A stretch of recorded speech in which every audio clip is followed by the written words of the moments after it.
ദൈവത്തിന്റെ കഥകളൊക്കെ കേൾക്കാം. അതായത് ശിവനും വിഷ്ണു യുദ്ധം ചെയ്തു, ദേവി ദേവന്മാരുടെ മഹാത്മ്യവും എല്ലാ കഥകളൊക്കെ നമ്മൾ ഒരുപാട് കേട്ടു, ഇതിഹാസങ്ങളൊക്കെ നമ്മൾ കേട്ടു.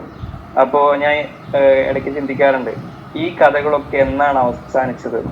അതായത് നമ്മൾ ഒരു സമയം വരെ ഇത് കേട്ടു, പിന്നെ ആ റെക്കോർഡ് ചെയ്യപ്പെട്ട കാര്യങ്ങളാണ് നമ്മൾ വീണ്ടും വീണ്ടും വായിച്ചുകൊണ്ടിരിക്കുന്നത്.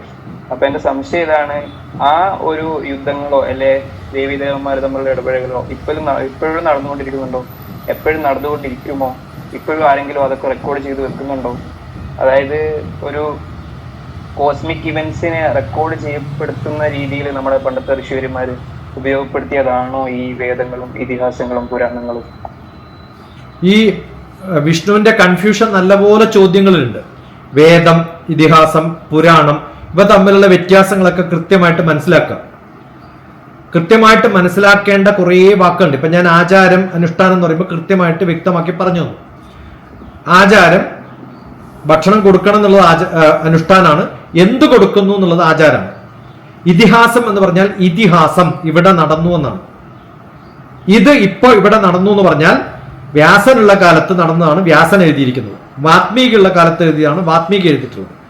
അത് നമുക്കിന്ന് പുരാണമാണ്, പൗരാണികമായിട്ടുള്ള കാര്യമാണ്. അപ്പൊ പുരാണത്തിലുള്ളത് ഇപ്പോ റിപ്പീറ്റ് ചെയ്യണ്ടോ എന്ന് ചോദിച്ചാൽ, ഹിസ്റ്ററി ഇപ്പൊ റിപ്പീറ്റ് ചെയ്യണ്ടോ ചോദിച്ചാൽ ഇല്ല. ഹിസ്റ്ററിയായി. ഇതൊന്നും അല്ല വേദം. അതുകൊണ്ട് വേദത്തിലും പുരാണത്തിലും ഇതിഹാസത്തിലും പല പ്രഭാഷകന്മാരും ഇതൊക്കെ കമ്പൈൻഡ് ആയിട്ടാണ് പറയുക. ഇതിഹാസം എന്ന് പറയുന്നത് എഴുതപ്പെടുന്ന ആൾക്കൊരു പാർട്ടിസിപ്പേഷൻ ഉള്ളതാണ്. കഥ വാത്മീകിക്ക് രാമായണത്തിലൊരു പാർട്ടിസിപ്പേഷൻ ഉണ്ട്, വ്യാസന് മഹാഭാരതത്തിലൊരു പാർട്ടിസിപ്പേഷൻ ഉണ്ട്. അങ്ങനെ ഒരു പാർട്ടിസിപ്പേഷൻ ഉള്ള കഥ ഇന്നില്ല. ഓരോരാളും എഴുതുന്ന ഓട്ടോബയോഗ്രഫിയിൽ ചിലപ്പോൾ അയാളുടെ ഉണ്ടാവുമായിരിക്കും. അത് അങ്ങനെ ഒരു ഇതിഹാസ പുരാണമൊന്നും അല്ലല്ലോ. ഇന്നും പിന്നെ പ്രധാനമന്ത്രി അദ്ദേഹത്തിന്റെ കഥ എഴുതിയാൽ ഭരതൻ എഴുതിയതുപോലെ ആവുമോ വ്യാസൻ എഴുതിയതുപോലെ ആവുമോ എന്ന് എനിക്കറിയില്ല. അതിനൊരു പ്രാധാന്യം കുറെ കാലം കഴിയുമുണ്ടാവായിരിക്കും. എയിൻസ്റ്റീൻ മുമ്പ് പറഞ്ഞിട്ടുണ്ട്, മഹാത്മാഗാന്ധിയെ പോലെ ഒരു വ്യക്തി ഈ ലോകത്ത് നടന്നിരുന്നു എന്ന് കുറെ കാലം കഴിഞ്ഞാൽ ആരും വിശ്വസിക്കില്ല. അതൊരു കഥയായിട്ട് മാത്രമേ തോന്നുള്ളൂ, നടന്നതായിട്ട് ആരും വിശ്വസിക്കില്ല എന്ന്. അതുപോലെയാണ് നമ്മുടെ ഇതിഹാസ പുരാണങ്ങളിൽ പണ്ട് നടന്നിട്ടുള്ള കാര്യങ്ങൾ ആരോ എഴുതി വെച്ചു, നമ്മളത് കൊണ്ടു നടക്കുന്നു, അത് കേൾക്കുന്നു, പറയുന്നു. അതിലുള്ള എന്താണ് മെറിറ്റ് വാല്യൂ എനിക്ക് ഉപയോഗിക്കാൻ പറ്റുക എന്ന് മാത്രമേ നോക്കണ്ടു.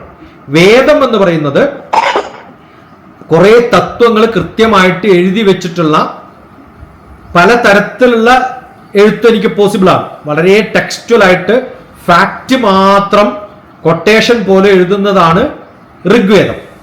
അതിനെ റിച്വലിസ്റ്റിക് ആയിട്ട് മാറ്റുന്നതാണ് യജുർവേദം. അതിനെ പോപ്പുലറൈസ് ചെയ്ത് പാടി നടക്കുന്നതാണ് സാമവേദം. അതുകൊണ്ടാണ് സാമവേദ ശാസ്ത്രികൾ എന്ന് നമ്മൾ കേൾക്കാറുള്ളത്. അവർ പാടുന്നവരാണ്, പോപ്പുലറൈസ് ചെയ്യുന്നത്. MBA ഡിപ്പാർട്ട്മെന്റ് ആണ്, മാനേജ്മെന്റ് ഡിപ്പാർട്ട്മെന്റ്, പോപ്പുലറൈസിംഗ് ഡിപ്പാർട്ട്മെന്റ് ആണ്. പ്രാക്ടിക്കൽ ലാബോറട്ടറീസ് ആണ് യജുർവേദം.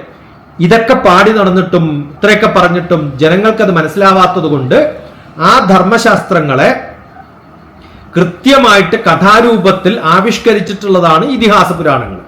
അത് നടന്നിട്ടുള്ളതാണോ എന്ന് വെച്ചാൽ നടന്നിട്ടുള്ളതാവാം. അതൊരു പ്രൂവ് ചെയ്യേണ്ട കാര്യം അപ്രൂവ് ചെയ്യേണ്ട കാര്യം നമുക്കില്ല. അതിൽ ഉള്ള സിംബോളിക് ആയിട്ടുള്ള മെസ്സേജുകൾ വളരെ നാടകീയമായിട്ട് ആവിഷ്കരിക്കാൻ ആ ഇതിഹാസ ചരിത്രകാരന്മാർക്ക് സാധിച്ചിട്ടുണ്ട്.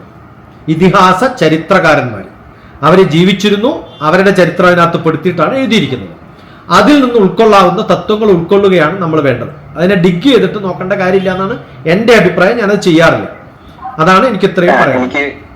എനിക്ക് തോന്നാനുള്ള പ്രത്യേകിച്ചുള്ള കാരണം ഇപ്പോ ഒന്ന് രണ്ട് സന്ദർഭങ്ങളിൽ വേറെ തോന്നിയിട്ടുണ്ട്. ഈ തുളസീദാസ് എഴുതിയ രാമചരിത മനസ്സിൽ പറയുന്നുണ്ട്, ഈ കാക്ഭുഷുണ്ടി രാമായണം ഒരു 10-16 തവണ കണ്ടിട്ടുണ്ടെന്ന് പറയുന്നുണ്ട്.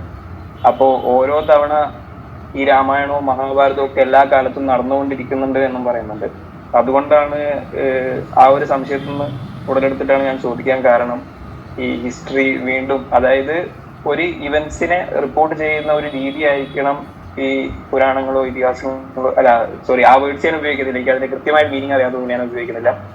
എന്നാലും പണ്ടത്തെ പുരാണങ്ങളിലോ അങ്ങനെ ഋഷിവര്യന്മാരെ എഴുതി വെച്ചത്.